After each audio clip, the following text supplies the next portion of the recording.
vengeance, it's never free.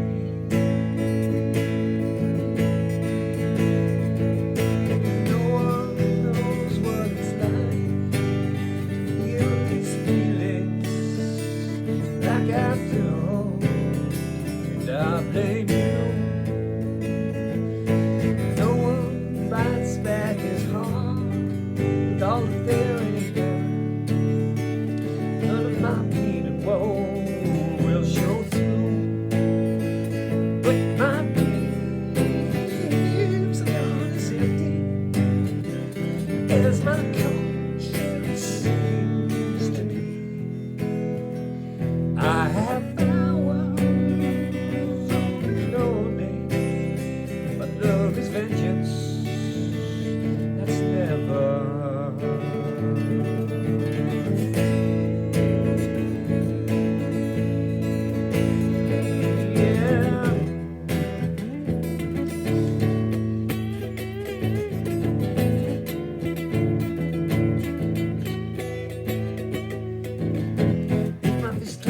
Crack it open before I use it. Lose my cool when I smile. These kids are bad before I laugh and I act a fool.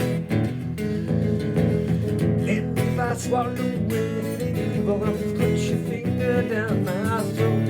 If I shiver, please give me a blanket, keep me warm, let me wear your coat.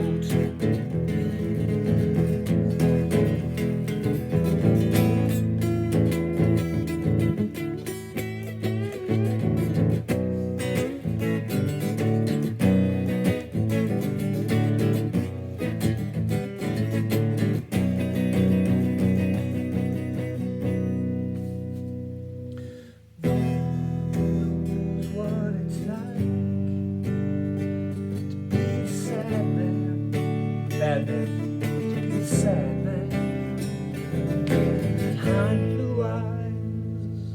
behind blue eyes. Gosh, I got scratch in my throat. Excuse me. That's the Who. Behind Blue Eyes, from Who's Next, 1971. So, still working on that. Have to get the rhythm. The rhythm is a bit strange. We're going to have to figure out what tempo it is and then get the metronome fired up. Anyway, how's it going? How's everyone doing? Oh, thanks. So many of you are showing up. Wonderful. Let's see. Yesterday I was talking about the film shoot that I went on the other day for a big French movie. But before I talk about that, I want to know if anyone else is having problem uploading multiple images on Instagram. You know, I just want to do the simplest thing. I don't even want to do it. But, you know, for best practices, publicity, marketing, sales, etc., I have to post often.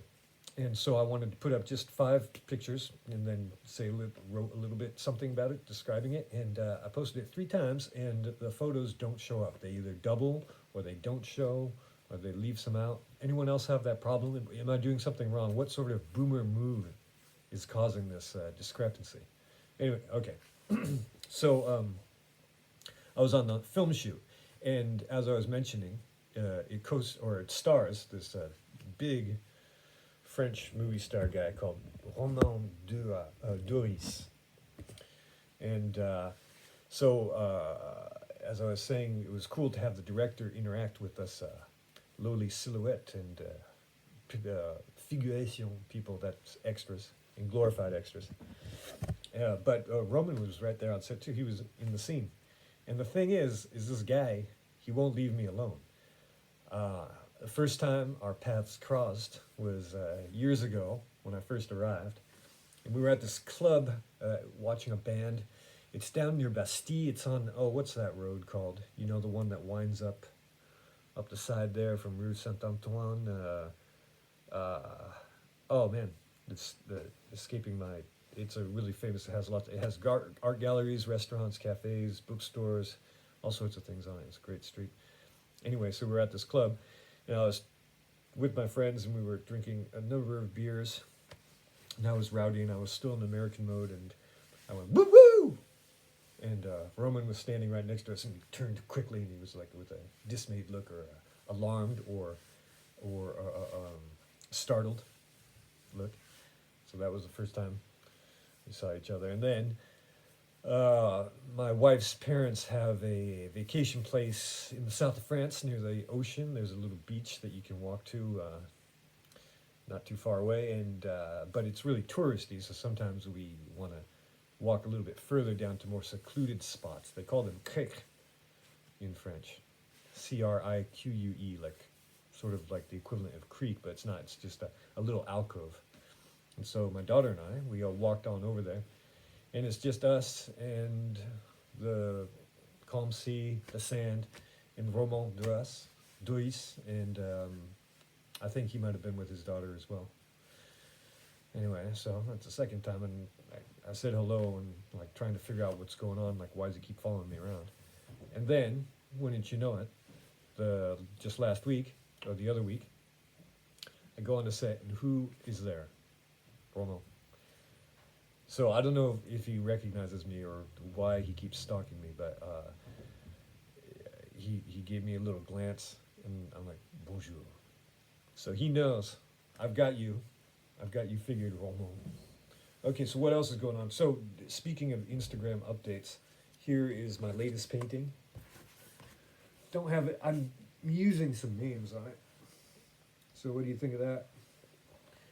You can go on to my socials if they're working properly and have some close-up detailed views. But as I was saying, this was born out of some pieces I made a number of years ago, about 5 years ago, called Assemblage.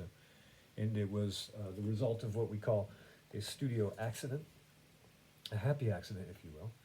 And what happened is I was working feverishly to get a show prepared, and I used a printer and I used tracing paper and all sorts of things to get the paintings together to facilitate the process. Now, I know that sounds like cheating, but as a good friend of mine said, there's no such thing as cheating in art.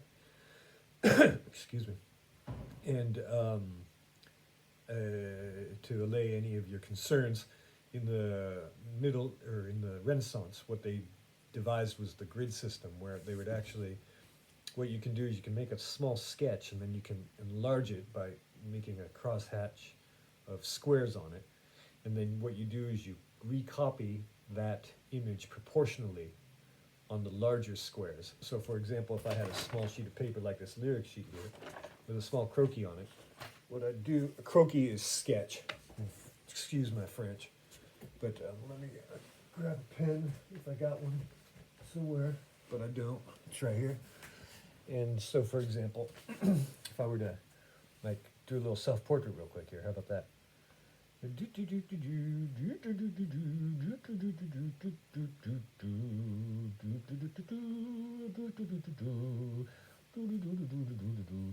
Oh, and I don't have my glasses on either, so this is gonna turn out really nice. So anyway, let's just say this is it right here. All right. So there's a little auto-portrait. That's a self-portrait. Then what you would do is you would just do some crosshatch, make a grid on here, like that. And then what you can do is you can make this same grid on a larger piece of paper. I don't know, this is doing this real quick here. And imprecisely, what you want to do is you got to be really precise, because otherwise your form is going to be messed up. So what I would do was I would take this quadrant right here, or let's say the middle square, like on the, what was it, tic-tac-toe? What was that show called? And I would recreate that right here. And so something along the lines of,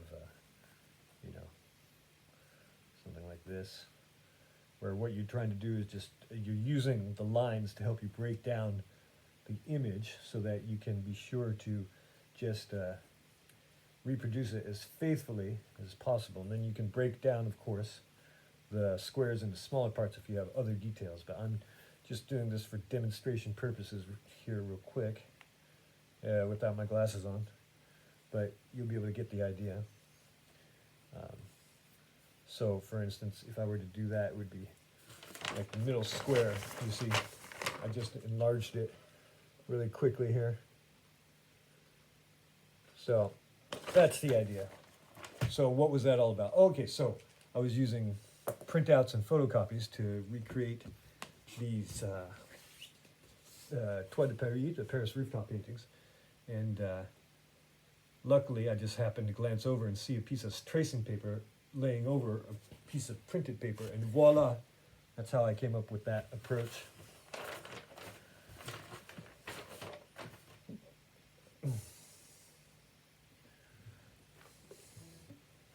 But for now, I'll leave you with a few wise words of wisdom. It goes a little bit like this.